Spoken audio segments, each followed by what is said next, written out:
Araw po sa inyong lahat. Welcome back po sa aking channel. Pag-usapan natin ito mga kaibigan. Ano ba yan? O Best Actors Award goes to bam bam bam bam bam bam bam bam bam bam bam bam Digong. Di ba? O, yan no. Paano ba yan no, mga kaibigan? Best Actors Award goes to Digong. Alam nyo kasi mga kaibigan, di ba? Although alam nating lahat, no, alam nating lahat na sadya talagang ang mga Duterte napakaraming kadramahan sa buhay, no, mga kaibigan. Nabuhay, yung wifi ko, wag muna ha. Wag naman ngayon, wifi. Nyemas na yan. Nasa kagandahan na tayo eh. Nasa main topic na tayo. Wifi, wag naman. Balik. Okay, habang inaantabayan na natin yung wifi natin mga kaibigan. Okay, Cesar Pilar, shout out. Yan, nandiyan na rin yung ating kaibigan. BP sa dati, ano kaya ang basihan at laging mataas noon sa survey, maraming kapalpakan, walang ginagawa, bakit ano nasa likod? No, sabi tanong yan ni Cesar Pilar, okay? Or Armenia Facun, shout out ha. Shout out din kay Armenia Facun, okay? Okay pa ba mga kaibigan? Pakipreso na nga mga kaibigan, di ba? Sabi ko nga kanina, nung mapanood ko itong aking video, kasi kanina talagang nag-i-scroll ako. Naghahanap ako ng pwede natin pag-usapan, no mga kaibigan. Eh nakita ko nga ito.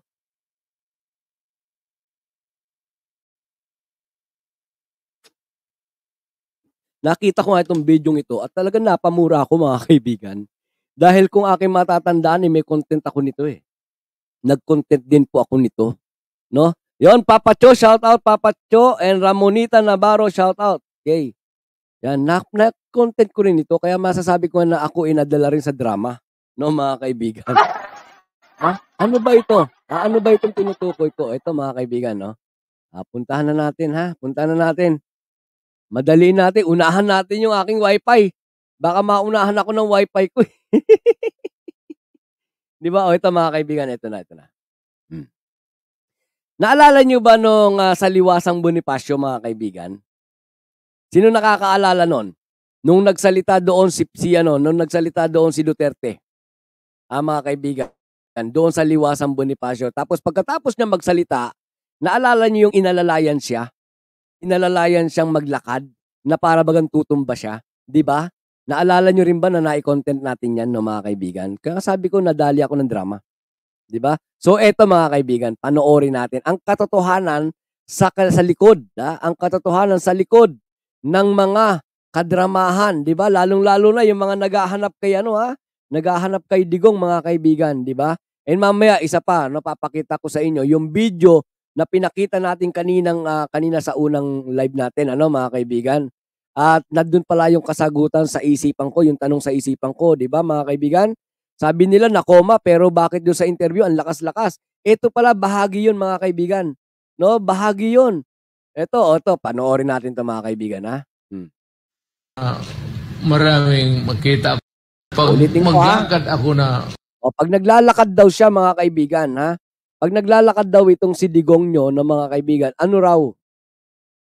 Pag maglakad ako na maraming makita ako na kalaban ko sa politika. Ayun. Pag naglalakad daw siya at mayroon daw siya makita na maraming kalaban niya sa politiko, mga kaibigan, ano raw? Ano raw ginagawa niya? Gaganong kaagad ako. May mahulog. Ganon. Kamagtingin naman yan sila. Kawawa. Ayan, sige pa. Diyan sa labi kami niya, ginaganon ko yan. Pero maya tawag kabog mo si Ole, kunin mo. Pero drama yan.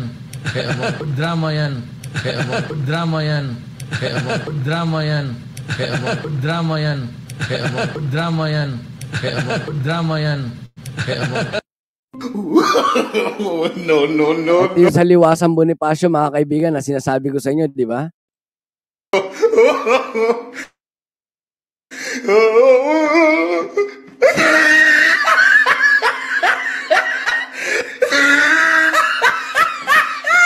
'di ba mga kaibigan? Sabi ko nga sa inyo 'di ba? Kaya nga ang ating pinakapamagat mga kaibigan the Best Actors Award goes to, 'di ba?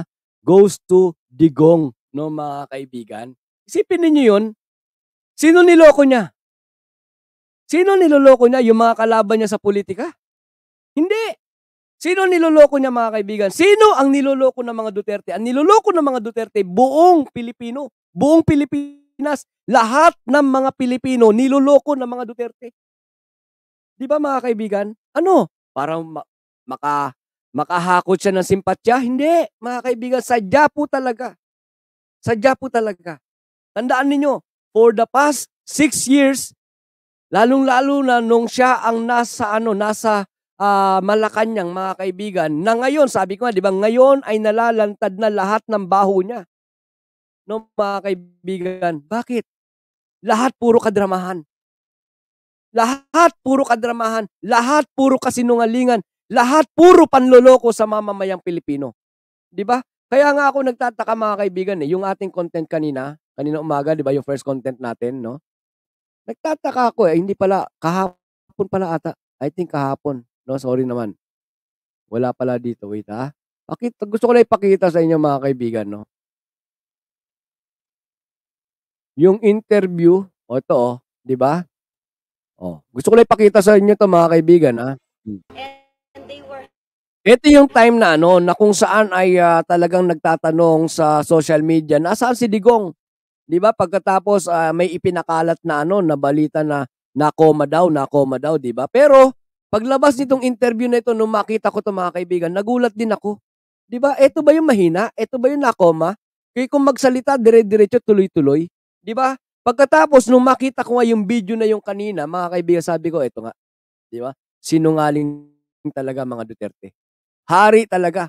Nuknukan talaga. Nung maghulog, 'di ba? Nung maghulog, no mga kaibigan, ng kasinungalingan at kadramahan ang langit, sinalo lahat ng mga Duterte. Di ba? Sabi ni Danderos TV, sabi niya, pananaw mo yan, kami hindi. Di ba? Wala tayong pakialaman ng pananaw. Basta ako, mga kaibigan, sinasabi ko yung aking pananaw, sinasabi ko yung aking nakikita, sinasabi totohanan. Kung maniwala kayo o hindi, wala akong magagawa. Kung gusto niyo magpakatanga kayo. Kung gusto niyo manatili sa kabobohan, magpakabobo kayo. Di ba? Magpakabobo kayo hanggat gusto niyo.